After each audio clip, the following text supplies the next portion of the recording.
So guys, hi, welcome everybody to number 3, the third of our sort of podcasts. You're going to be pleased to know that we've got a guest with us today. I say a guest, he's a friend really. We've known him quite a long time now. I was just laughing with him actually, having watched Ski Sunday at the weekend. All I can hear in my head is Matt Chilton introducing Ed as the former British number 1. And that is in fact not doing him enough justice. So we're joined today by Ed Drake. Ed is a former Olympic downhill skier.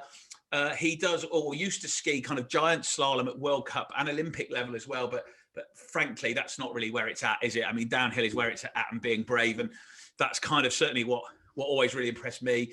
Ed's been a kind of friend of Sandstone, a friend of ours for a while now. He never mind his Great Britain ski suit. He has actually been seen in a bright pink Sandstone ski race suit, which indeed he won in. And he did ask if he could keep the bright pink suit, but unfortunately not. That's right. I've made my own now anyway, Tim. I've just cruised around it in my own house. So Ed, welcome. Really nice to have you here. Thank you. Thank you for having me. I was going to say, Paul, your experience of Ed's ski race coaching is somewhat different, isn't it? Really?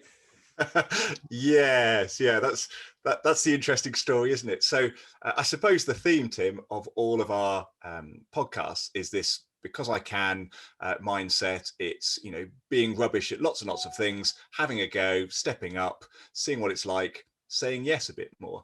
And I know that, Tim, you've done a little bit of ski racing. I hadn't. I'm a bit of a legend in my own lifetime in terms of skiing. I think I'm awesome. It turns out I'm not. But, so I'm talking to an ex-Olympic downhiller. That's pretty brave chat, Paul. I know. It's all relative. It's all relative anyway. Exactly. So I thought, oh, well, what I'd love to do one day is, you sort of grow up with Ski Sunday and you look at all that and you think, well, come on, how hard can it be? And you grow up and you think, I'd love to one day just go around some gates. Never done it. Skied all my life. Never been racing. And it just so happened that Tim and Ed, we ended up being able to go to do a race. And I thought, well, I better not turn up and, just have a go. Let's get a bit of training. Let's get a bit of skills. I'm sure a few tweaks and I'll probably be, in the top 5, top 10, there I'll be getting the medals. And so we were out in the Alps. I meet Ed and have a chat with him. He's a fairly big, intimidating chap, as you can imagine. All these skiers are. And I thought, well, let's impress him with my skills. And I said, Ed, why don't you ski down first, and I'll ski behind you. Don't go too fast, but you don't have to put the brakes on too much. I'm quite good. So off we set, and I thought I'd just stick to the back of Ed, and he'll show me the line and how to go around these gates. How hard can it be? It's left, right, surely. And so off we go, hurtled out, and I am on the edge. I'm swearing. There is snow going everywhere. I'm screeching around everything. I'm just about keeping left, right without falling. Before the fair, Paul, I was stood at the bottom watching this at the time, and that was without question the fastest snowplow I've ever seen. Come on, Tim, get him.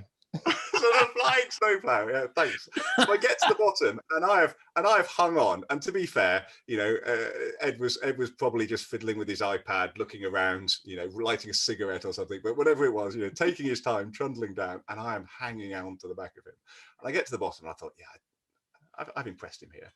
And I say, Ed, any tips there? And Ed very coolly lifts up his goggles and turns to me and Ed. I think my words were a little less shit, more awesome. And that's been my motto ever since in my coaching life. I have to rein it in when I'm coaching children, obviously. But to be fair, I don't really do an awful lot of turns. And so I kind of, my motto is to do as little turns as possible because it's more efficient if you don't bother. So yeah, having a play with you guys and doing some coaching was good fun. But yeah, less shit, more awesome. It's a good strategy. I like it. And the fact that we then had to go and practice our straights was also a good one.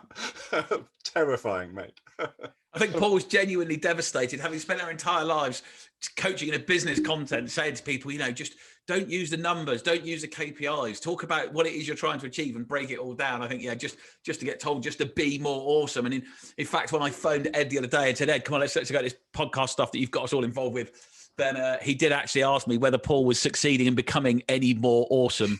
And the answer to that is fundamentally classified. So we can't really go any further than that. He now doesn't ski with any of us anymore. He's now taken to going on family ski holidays with other parents that have never skied more than 1 week a year because it makes him feel better about himself fundamentally. And do you pass on that sort of nugget of gold dust information? To my kid, I turn around and be like, come on, you've just gone down the green run, be less shit, more awesome. No, good on you. I think it's quite interesting, Ed, how we met originally, wasn't it? Arguably by coincidence, because those of you that follow just British sport, really, full stop, will be aware that kind of funding is fundamentally always an issue in whatever area of sport you're in. And you know, David Sterling, founder of the SAS, was once accused of being some sort of devilish professional in terms of the way they did it. And the story goes, if you read the book, The Phantom Major, he turned around and said, absolutely not, sir. We are gifted amateurs. And, actually, that's an expression that British sport has kind of embraced largely, particularly in sports that are perhaps not mainstream sports. They're not, hugely funded. With lack of Alps, I live in Scotland, and even though there's a bit of snow in the Cairngorms right now, it looks more like Antarctica than the Alps. So I think, Ed, we met sort of almost a bit of a skills swap, didn't we? Because you were looking very much to have to try quite new skills rather than old skills. Yeah, you'd have offered to. I got an email out from the old federation at the time. We changed guises slightly over the last few years, but back when we first met, I got an email saying that this bloke Tim was offering to come into the federation and talk to anybody that was interested in learning a bit more about sort of the commercial side of sport and a bit more about how to be more relatable when looking for sponsorship or doing after dinner speaking or just becoming more all-rounded, I guess. Without sort of beating my own drum, I'm a very good skier, or a very good ski racer, or was. But that was what I did. I was a ski racer. I wasn't an after dinner speaker. I wasn't a sponsorship guru. And so for me, the opportunity to come and hear from somebody, I mean, I didn't really know Tim. We had a little bit, obviously I didn't know him at the time, but we had a bit of information about his background, and just basically somebody was willing to come in and help us out. So, for me, it was a no-brainer to come in and sort of try and, take the good bits from it, which is like anything in life. I think, I believe in putting yourself out there and taking as much from every situation as you possibly can. And for me, took some good stuff away in terms of, after dinner speaking things. And I went on to do a few bits and pieces of that and got some sponsorship off the back of it. So, for me, an afternoon of speculation turned into something good. And also in longer term, I've got a buddy out of it and hopefully some more skills along the way as well. And I think, one of the key themes, as Paul mentioned at the start of this we're talking about today, really, is very much this kind of intelligence, not information. It's look elsewhere, pull something apart, and actually be prepared to go out there and have a go. And for me, what was fascinating with Ed in particular was, as he rightly says, absolutely. And if you listen to him commentate now on Eurosport, he's there very much giving the technical advice. But actually, how relatable was that to me as an individual, even somebody that's done some very amateur ski racing? How relatable is that as an after dinner speaker? So where were the skills within that we could do differently? And in fact, with Ed, what I found fascinating was Ed was his own, coach, trainer, ski prepper, tea maker, marketeer, PR, bagman, and everything else. So actually, it was fascinating to listen to all of the work that goes in around to getting to the Olympics, to get into a World Cup, probably of which, what do you reckon, Ed, less than 5% of which was actually putting your skis on. I think ultimately, especially like you mentioned earlier, in something more niche, let's call it, that where funding is a lot harder to come by. And I think, purely from a ski racing perspective, people assume that because you're a ski racer that you live a glitzy lifestyle and out of the bank of mum and dad, and you're absolutely fine regardless of what happens. So I should chip in now, guys. Actually, nothing could be further from the truth with Ed, because obviously this is a podcast, but I'm looking at Zoom, and in fact, it would appear as though Ed is wearing his mum's fleece. So it's a shame I can't share that with you, but I couldn't agree with you more, Ed. Oh, I'm quite taken by my little Patagonia fleece. I'm not even going to try and describe it to you. Phil Gordon at Snow and Rock would be devastated. I'm not sure what that says more about me or Phil, actually. But no. So, in terms of ski racing, my technical ability was, that helped me get into a position to be available for selection, but actually it didn't get me to where I needed to be in terms of the all-around athlete or the all-around person that I needed it to be, really. Yeah, and I think therefore, if you can pick up skills from one, cross-deck it to the other. We blatantly stole Ed's skis when we went to a corporate ski racing event, which needless to say we won. Although it'd have been pretty embarrassing if he hadn't won it, frankly, at that level. But it was really quite good fun. And actually, Ed, what have you done since? So obviously, was it 2010? I think you at the Olympics. Is that right? Yeah. So how are we sitting here with you doing a podcast that was fundamentally your idea? So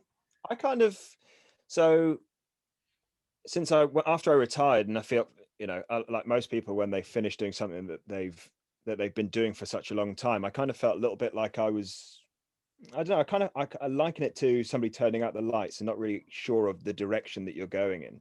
I've been very single-minded for most of my life, since I was sort of 6 or 7, knowing that ski racing was what I wanted to do. And then when I retired from alpine racing in 2013 or 2012, and then I went to ski cross for a few years. And then when I retired from that, it's sort of like, okay, right, what skills have you got? I don't really know. I can ski very quickly. What else can you do? I can coach somebody potentially a little bit questionably, if you listen to my less shit, more awesome comments. And that sort of thing. And I think, scrabbling around and trying to figure out exactly what it is that you want to do. And now I commentate for Eurosport. I've set up a podcast on ski racing, a YouTube channel on technical ski racing as well. But also just becoming, putting yourself in a situation. I started a podcast as a bit of a speculative sort of punt because I could, which, ties in very nicely. I wanted to go and do it. So I just stuck my head down, decided that was I looked at the little steps it was going to take me, buying a microphone, getting the right software, learning how to edit, how do you upload it onto the internet and all that sort of stuff. And how do you then get it out to people? And so all of that, all of a sudden, has been 3 years on the go, and we're growing very nicely and becoming, a bit of a platform for me for future things. But it's quite interesting now, all of a sudden, finding that you got your feet a little bit. But that's not come from ski racing. It's come from all the little bits and pieces that went alongside ski racing that I didn't actually think were that important at the time, because I was ski racing. I was trying to go fast, and that was ultimately what my whole 20s, teens and 20s were about. Was about going quickly. And I think, guys, what's the interesting lesson here is there was no hesitation from me. So ironically, even though when we kind of first met, Ed knew all about going quickly and didn't know so much about necessarily the kind of business aspects of doing that and putting that together. Yet, ironically, here we are. I'm trying to think, do you know what, Ed? It's probably not far off 10 or 11 years, 9 or 10 years later. Like yeah. And actually, ironically, when Paul and I were saying, how do we reach more people? How do we get out there? We've got this kind of because I can message thing going on and what we want to do. That it's almost gone full circle, because we knew Ed had been doing the ski racing podcast. So my first port of call was very much, hang on a minute, Ed's been doing this. Let's not be too proud to sort of close the loop and go full circle and seek the skills out where they are. And Ed's been doing it. And for me, that's been a really, really valuable lesson, because we've been able to draw on the experience that Ed has had in terms of what software do we use, how do we do it, how do I upload it, etc. So the whole thing goes full circle. So for me, back to this kind of because I can attitude, actually, don't ever be sort of afraid to seek help and advice from friends, people that have been there and done it. And that's been a really interesting lesson for me to learn, really, is kind of let things, or be prepared to let things go full circle. Yeah, I also think it's important not to pigeonhole yourself, as we've said there. You know, Ed's managed to jump into a few different careers. Tim, you've jumped through many different careers, and we'll expand on that as we go. But you know, it's too many times we are a vet, or we are a lawyer, or we are a ski racer, or we are a military officer, and we forget actually that a lot of the stuff other people are dealing with. And sometimes it's nice to be that little meerkat and just sort of pop your head up and look over the parapet and go, oh, I wonder what professional sports are doing. Maybe us in business can learn something from it. And then, I wonder if professional sports want to learn a bit of stuff from the professions, from business and those sorts of areas. And actually, we can learn some cool stuff because a lot of it is about people, resilience, change. How do we lead teams? How do we lead high performance teams in all the different sectors? And so often we can just have a little idea. What can we steal from there, and what can we steal from there? I also think it's quite interesting the fact that, you know, obviously I could talk about myself as an example, but, you know, the things that I learnt along the way that I actually didn't realize I knew a lot about until I wanted to try and either do something else, or was trying to figure out what I wanted to do, whether it was on the side or as my main sort of goal going forward. And I think it's really interesting, you know, you start sticking stuff down on paper, and all of a sudden, you know, I've done a lot in marketing, I've done a lot in PR, I've done a lot in all of this sort of stuff that I didn't really think that I had in my locker. You know, like I say, I was a ski racer, I went fast, and that was all it was. But actually, if you break it down, and you know, all the different things that go alongside any sort of profession, those skill sets are very transferable into lots of different things. And that's, I think, where also the people around you can help out, you know, like the conversations that we have on here, or that we've had, you know, before we been meeting up with before the podcast sort of stuff. But you know, all of a sudden you realize actually you've got quite a bit of decent knowledge about a lot of different things, and sometimes it's the people around you that need to just draw it out of you, or give you a little help of information to set you on a path to, you know, to a new goal, or to completing an old goal. It's not just about getting a qualification. Sometimes it's the experiences that you've actually got in life, rather than having a marketing qualification. It's all the stuff that you've had to raise sponsorship, you've had to talk to people, you've had to communicate, you've had to be client focused and client facing, all that sort of stuff. Yeah, definitely. Yeah, no, and it rings true, doesn't it? I mean, you know, in a former life, I used to work as a human intelligence operator, and our job was to build networks, build rapport, and build relationships with people in weird and wonderful places. Which actually, if you think about it, is business development. You know, it's who wants to talk to us, where do they want to talk to us, how do I find that person, how do I communicate with that person, how do I ultimately build some sort of relationship with that person. And actually those whole things overlap. And I think one of the things I've always tried to do, and you know, fortunately, particularly on our ski racing team, is I've always tried to be the kind of weakest link on the team. I've always tried to be I've always tried to be the kind of least experienced, weakest link on the team, just because that way I'm always learning and I'm always progressing forwards. And I think at first that takes a degree. You've certainly been really good at being the weakest link, mate, I have to say. It's taken him a very long time to perfect that skill, and he does it effortlessly. I did once laugh that we got at a said corporate ski racing event. We got accused of having a team of ringers. And then I pointed out to the guys running the event that that's not true, because I was in fact in the A team, and had I put a team of ringers out, neither me or Paul would have been in the team at all. By the time we got Ed, M. Sarsfield, and Claire and Zoe Winthrop, me and Paul didn't get a look in. You know your strengths, know your weaknesses, Tim. Yeah, not getting any more awesome. That's the problem. Sometimes there's a ceiling. What can I say? Your career was mostly going downhill, Ed.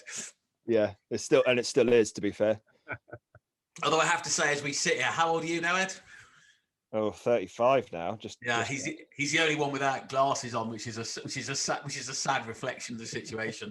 That's why Paul and I decided to take to podcasting, largely because you can't see Paul's grey beard in my glasses.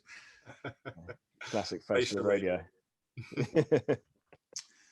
Guys, I think that's probably going to wrap up that for our third session. Ed, thanks very much. We'll probably hopefully hear from you again at some point. And for those of you, please, if you are into ski racing at all, then I certainly recommend have a look at Eurosport. You'll hear Ed commentating. But actually, for me, if you really want to find out what's going on, because obviously the experts always make these things look so easy.